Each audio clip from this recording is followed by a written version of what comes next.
大家好，欢迎来到一伙，我是本次的讲师木头。这节课我们对我们整个教程的一些知识点和教程的适用人群做一个详细的介绍。首先，我们是以 Unity 引擎去作为我们的教学引擎的，它有很多优点，比如说它的上手难度比较低，它对新用户也比较友好，因为很多的这个参数在大量的3维和2维软件中都有这个相应的类似的这个参数，让大家去对照。然后我们本次教程呢是以这个实战的形式去作为教学的，也就是我们每个知识点都会用一些案例去帮助大家去消化这些知识点，因为我们整个特效是动态的，所以说在这个动态的情况下，如果单独的去看参数的话，会显得有点抽象。但是我们设计了案例，以案例的这个参数，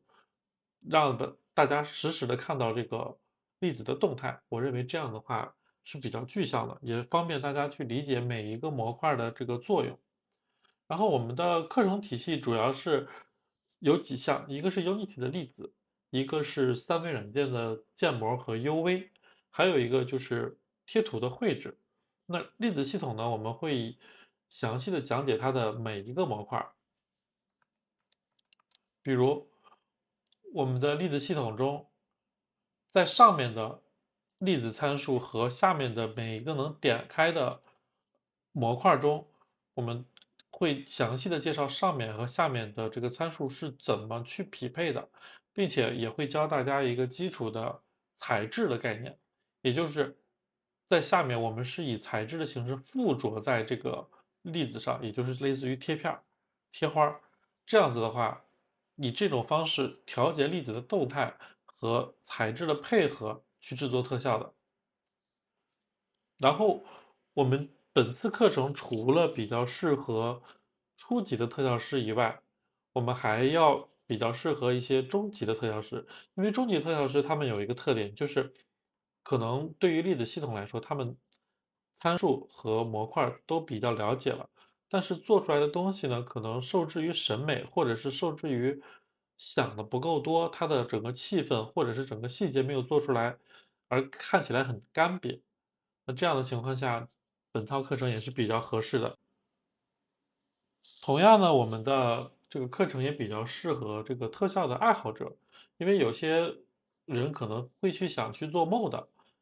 但是对于特效来说，它没有一个基础的概念，可能 mod 做出来的特效会比较难看，或者是说，想去自己做点小短片，但是里面的特效不会加，那这样的话都是比较适合本套课程的。那我们本套课程的话，一共有3个案例，可以给大家看一眼。第一个案例是一个刀光的特效，我们把常见的刀光的3种形态糅合在了一个案例里。这样子的话，大家可以基本上学完本次案例就可以知道3种这个刀光的制作方式，一种是平时挥刀的这种弧形的刀光，还有一种是剑气，还有一个就是横向的刀光，这个一般用在这个类似于次元斩或者是比较锋利匕首的这种武器上，这是横向的刀光。然后第二个案例，我们选取了热武器的攻击，也就是枪火特效。大家学完了之后，可以知道枪火特效和爆炸特效的制作方式。怎么做一个好看的这个爆炸特效，这个也是我们写实特效中比较常见的一个品类，不管是在魔法的，还是在炸弹的，还是在一些写实的这个场景特效上都可以看到。那我们第三课呢，制作了一个法师的攻击，我选取了一个雷霆属性，金色的像是裁决一样的雷光。这节课主要就是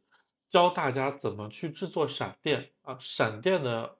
特征是什么，和闪电的制作要点在哪里。我们每个案例其实都对应了不同的知识点，比如说第二课，除了第一课的刀光以外，第二课我们还是除了开火、爆炸，还有一些弹道效果是怎么制作的。这种东西除了开火的子弹，还有一些法师丢出去的法球，其实制作方式都是一样的。然后第三课呢，主要就是来讲一下我们的元素攻击，因为雷元素是一个比较不好做，并且它的特征也比较不好拿捏的。比起火、冰这样的元素来说，雷元素的制作的这个难度要稍微高一些，所以说我们选择了一个雷元素来去制作这个案例，让大家明确的知道一些，比如说闪出来的这种效果是怎么做的。比如说雷元素的这个特征，我们怎么使用一张序列帧贴图去制作这个雷元素的这种爆裂感？不一定是它要从零播放到一，这就是我们整个这个案例的知识点。本次课程呢，我们也可以学到一个基础材质概念。这边是给大家提供好了有一个大佬为我们特效师去写的一个材质球啊，我们可以看到它有非常多的功能啊，在我们本次教程里面，我们可以学到这个溶解呀、UV 扭曲，包括这个材质系统怎么去跟粒子系统去做结合，并且我们也学到了 ASE，也就是说，我们也会自己的去制作一个特效材质，基础的去了解一下我们那个 Unity 的材质系统是怎么样子的，有一些节点的作用是怎么样子的。这是 Unity 的一个插件，叫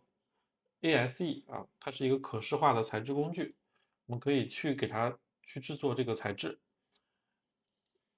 那这就是我们整个这个案例的知识点了，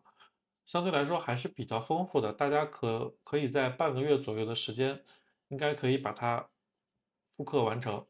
然后我希望大家最后能加一点自己的想法在里面，因为每个人的想象力都是无限的，每个人的潜力也都是无限的。所以说，在做完案例，对这个整个引擎和粒子系统，包括材质有了一个基础概念之后，我们其实可以尝试的去参考一下我们之前玩的一些游戏，然后呢，看看能不能变成自己的想法，做一个不一样的作品出来，来体现自己的创意。因为这个行业毕竟也属于游戏行业啊，我们是比较看重创意的。最后，希望大家对于本教程的学习呢，有一个良好的结果。希望大家了解游戏特效，最终爱上游戏特效。同学们好，欢迎来到易虎网，我是易虎网的讲师木头。咱们在正式开始学习之前，要先把软件去装一下。在这里呢，就是我提供给大家的4个软件了。第一个是 PS，这是我们拿来去制作贴图的，安装方式也比较简单。右键把它压缩在这个当前文件夹就可以，最好是英文路径啊。然后双击进去，大家会看到这边有一个 Quick Install，点一下啊。这边因为我是装过的啊，它是显示卸载，如果没装过，它点安装，大家点一下就可以，然后等它自动结束就可以了。这个是一个比较简单的。另外一个是这个 3D Max 2022，我们也是先解压一下，这个是需要一个安装和破解的啊，大家可以先去做一个别的，比如说这个 Embergene 啊，这个的话也是直接压缩在这个当前目录路径下就可以了。然后这个点击进去，里面有个 Embergene 点 exe 啊，这个就是我们的这个安装好的这个 exe 文件，双击它打开就可以啊，这是比较简单的。然后2022这个安装是这样的，我们点开这个文件夹里面有一个 setup，双击它，然后里面会有一个快速安装，这个是我本机已经有了，我给大家稍微演示一下。安装的有一个路径啊，这个路径大家一定要记住，必须要安装在这个非中文路径下啊。这两个你想装也可以，不装也可以啊，这个是不影响的。然后点安装，我这儿就取消了啊，取消了，因为我这自己本身是安过的。然后装完了之后，我们在桌面右键属性这边有个打开文件所在位置，然后把我们刚才文件夹里面那个这个图标啊复制过来，眼前在这儿，它会让你替换啊，你替换了就好了。替换了之后，在文件夹里面找到这个 3dmax.exe，然后右键把它这个发送到桌面快捷方式就可以。这个就是一个 3dmax 的安装方法。然后另外里边有个 Refire， 这个是我们 3dmax 下面的一个插件。我们这儿有一个2022的 demo， 我们这个是正版啊，就是我们课程所用到的功能它是可以支持的。双击它，然后它会默认到这个你 Max 的刚才的安装目录，然后一直 Next 就可以了。这个就是我们的软件安装还是比较简单的。Hello，易虎网的朋友们好，我是讲师木头。在我们正式开始课程之前，先给大家对这个粒子系统有一个基础的概念，然后我们再来正式的开始。现在呢，给大家把粒子系统我们常用的一些参数给大家说一下，然后免得到时候大家在后面正式开始的时候会跟不上啊。首先第一个是我们粒子的持续发射时间，它默认的话这都是5。如果我们把这个都改成1的话，大家可以看一下，它就是以1作为这个循环单位去发射的。如果改成5的话，它就相当于是我的每一个一秒钟啊，这是默认是10，1秒钟发射10个粒子，然后每个粒子的生命时长是5秒。第二个 loop 就是它是不是循环，然后 loop 如果你勾上底下还有一个热启动啊，点上这个之后，意思是什么呢？就是它直接就是粒子所有的最大值，它没有粒子的生成时间。大家可以看到，如果我们没有勾着热启动的话，它会有一个简单的生成时间。OK， 我们先把它勾掉。然后这个 start delay 的意思我给个1啊，就是说对于它刚出生的时候前面有一个延迟。大家可以看到啊，这儿有个 payback time 是我整个粒子的时长，到1秒钟的时候它才开始产生粒子。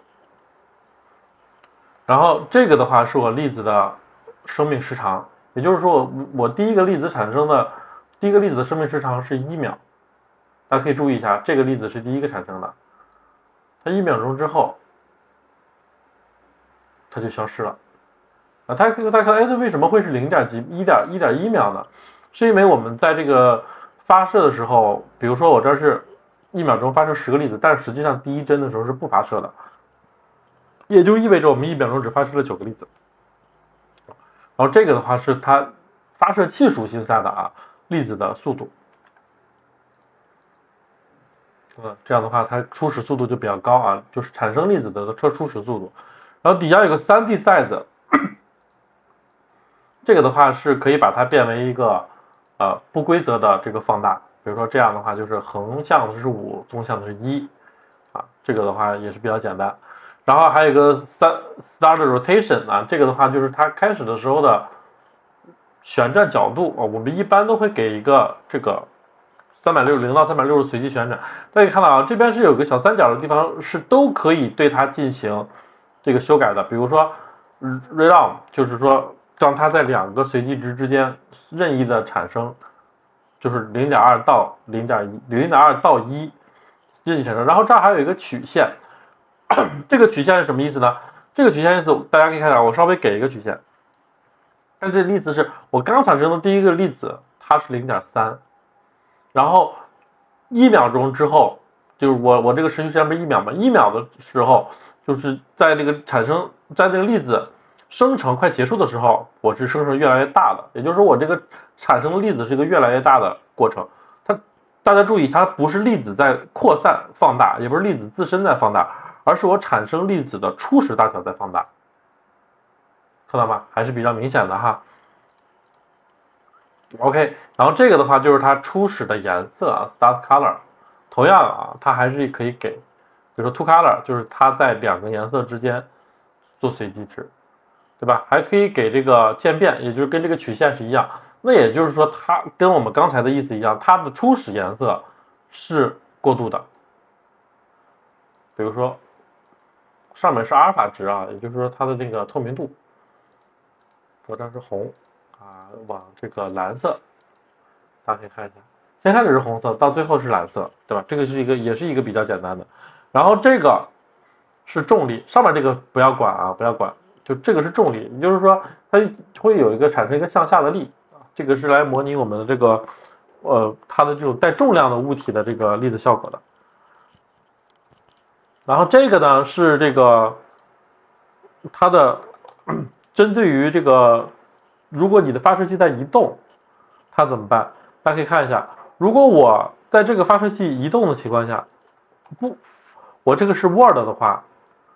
大家看到就有一个简单的拖尾效果。这个的意思是，它呢记录是当前它在世界坐标下的这个坐标，但是如果是 local 的话，那它就无限只针对于咱们的这个发射器的这个坐标啊，也就是说它会跟着发射器一起移动。啊，那底下这个是不常用的，这个是整体缩放啊，整体缩放我们的这个速度，这个是不太常用的，大家不用管了。然后这边这个，咱们记得养成一个好习惯，把它变成 H 开头就行了。这个的话，跟随着我们就是给它进行这个 scale 的缩放的话，它整体的这个参数都会进行缩放。然后这个默认要勾上啊，这个意思就是什么呢？就是你每一次在开关的时候，它都会自动播放。然后还有一个比较重要的参数是这个最大粒子数，比如1000，但我现在我们这儿只发射了9个粒子啊，所以说它是没有什么作用的。比如说给个2，大家可以看一下，就我这个发射器最大的这个粒子它只有2个，这个是我们上面这些的用法。像这种做循环的用法，这个在我们课上会讲到，这个是非常少用的一个东西，我们先不要管它。然后咱们再来去稍微说一下底下这些模块我们常用的。这边我给上10啊，还是这样。首先第一个啊，这个是 emission， 这个第一个我们说过了哈，是在单位时间内，也就是1秒啊，它发射多少个粒子。但你这儿给5，它也不是在5秒钟发射10个粒子，它还是1秒发射10个粒子，大家注意这个。然后底下这个，比如说给个1，大家可以看一下，会发现啊，这没有粒子产生了。它的意思是跟随着你的位移去产生粒子，每个单位位移内产生多少个粒子，大家可以看一下。这个的话一般都会用 Word 啊，拿来做拖尾的比较多，一个这样子的效果。然后在下面这个是 burst， 有爆发发射，一次性发射多少个粒子啊？它还可以有循环，比如说它这是0.01秒内我循环2次，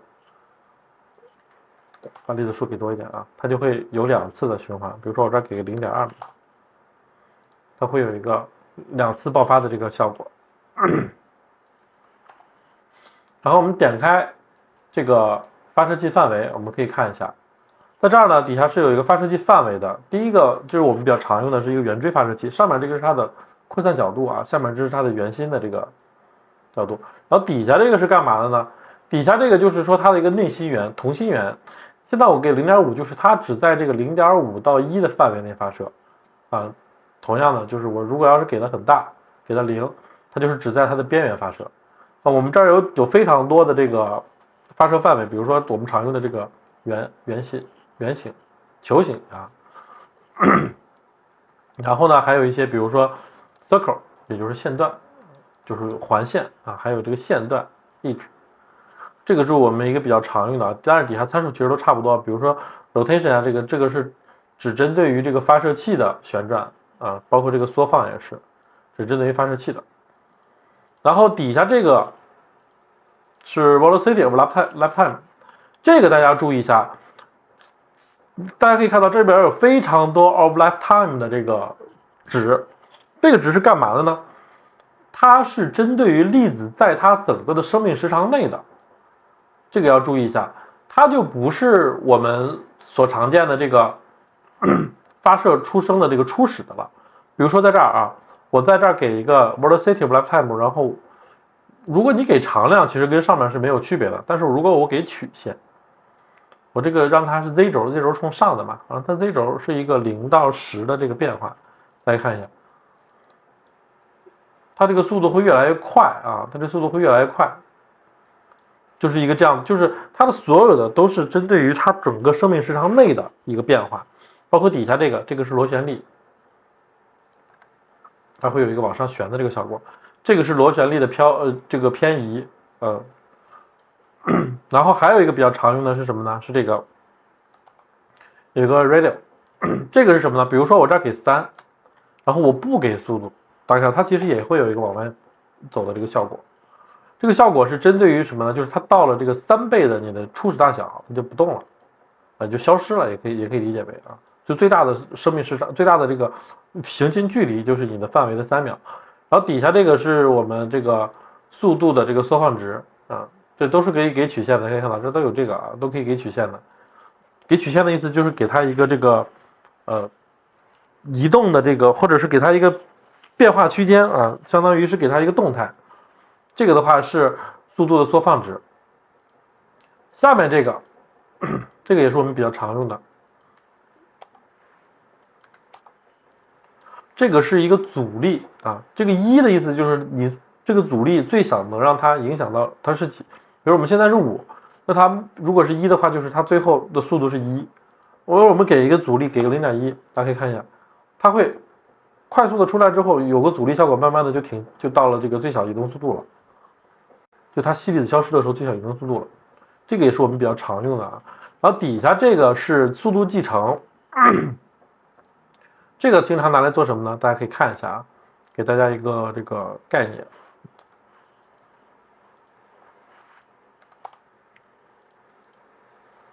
就是我在产生粒子的时候，把 speed 关掉这个也给个1。大家看一下，我在产生粒子的时候，是不是它就是不动的呀？就是它粒子出生在哪就是哪了。但是如果我给个速度继承，比如说给个0.1，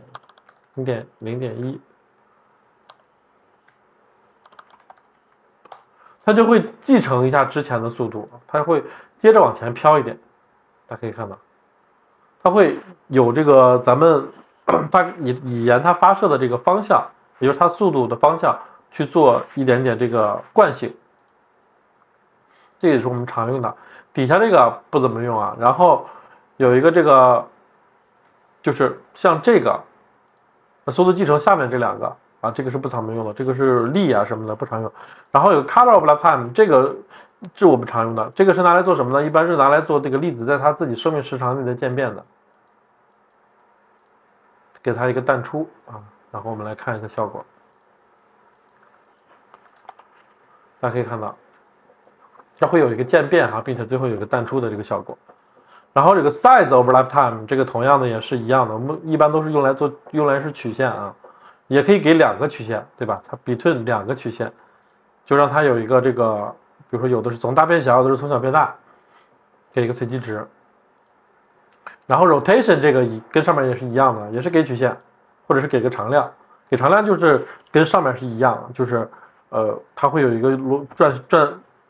转动的这个常量。如果给曲线的话呢，就是比如说我是0到45，它就是越转越快的这个效果。然后还有一个比较常用的就是 noise 数值这样的话是相当于给了大家一个这个随机值让这个粒子在乱跑这个是增加一个这个相当于force 的效果吧，让这个画面看起来更随机一点，会更漂亮一点。然后 sub-emitter 这个我们是课程上就有完全的这个完整的案例去教大家，所以说这种后面这些不太常用的，比如说 custom 这个是我们要结合材质系统了，这些我就先不跟大家说了。就上面这个是我们常用的这个用的最多的这个参数，我们先有个大概的概念。然后还有一个就是 render 这个地方它有几种渲染模式。第一个攻克版模式，就是它永远面上一个摄像机，然后这底下有几个参数这个 sorting foot 这个话是渲染层级这个我们在课上也会说，越小它的渲染层级越靠前。也就是比如说我这-100到100的话，那个-100就是靠前的。然后有个最大的粒子数值，就比如说现在我们是 0.5， 但是我这儿给个15，大家可以看一下。其实我这个数值怎么说呢？它不会说是完全是到15了，15没有这么小但是你看我如果这儿给一下，它就是完全到了这个15这个数值了这个的话就是相当于你这个最大粒子数值是多大？一般的话我们默认就给个100左右，就 0.5 太小了。然后底下这个是它的这个轴向比如说默认是 view， 也就是说它永远 view direction 就是我们视觉方向，也就是我们的摄像机方向。还有一个比较常用的是 local， 这样的话它就有方向了，我们是可以转动的，可以看到。然后还有一个比较常用的是这个地板的这个模式啊，这样的话它就会永远平行于地面啊，你怎么转它都没有用。还有一个是速度拉伸的模式啊，这个的话它就会沿着速度方向进行一个拉伸。我把这几个开关关掉啊，大家看一下。这个一般用这个的话，我们会用到 3D size 啊，就是相当于，比如说我们把 Y 轴给长一点啊，X 轴给小一点，这样的话就有一个这个线状的效果了。这个速度方向拉伸，然后还有就是 Mesh 啊，Mesh 的话就是它发射的是一个模型啊，模型的形状，这个是我们课上会常用的。然后 None 的话，它就是不发射粒子。